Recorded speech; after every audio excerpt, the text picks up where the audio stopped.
Nagutom si Inday. Tingnan mo yung suot ko, meron pa sa loob. 'Di ba?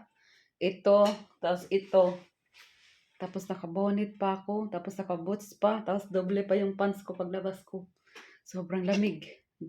Ang kapal ng snow, parang 10 inches yata yun eh. At nagutom. Kain tayo! Mayroon akong ampalaya. Pansit canton tsaka rice. Fried dilis. Kain guys!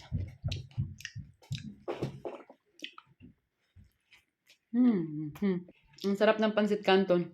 Akong nabili kaso lang manamis-tamis. Kaya matagal ko naubos. Kain! Wala na po ko unsay akong luton unya sa dinner sa akong alaga. Anak na ang palaya. Ang palaya is life.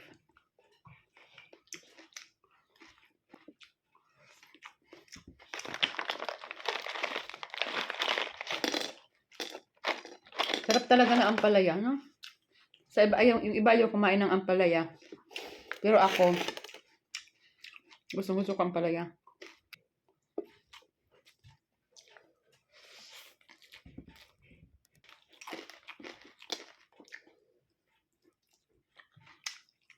Ako ng snow. Yung balkona mo ba? Puno sa snow. Hindi pa ako nakapaglinis. Kasi yung nilinisan ko yung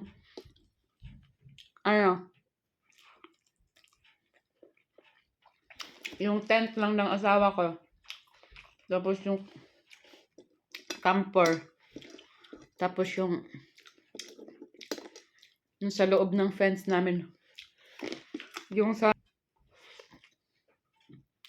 nakulangan ako sa sauce ng pansit canton. Lagyan natin ng chili mansi na sausawan.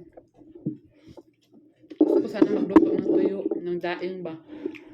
Hindi ako makapagluto kasi nag-snow sa labas. Dito, mabaho.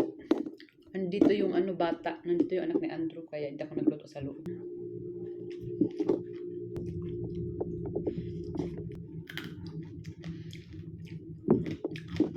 Daing naman is anchovy fish. Yung English ng dilis. Pa carbs. Rice carbs. Noodles carbs.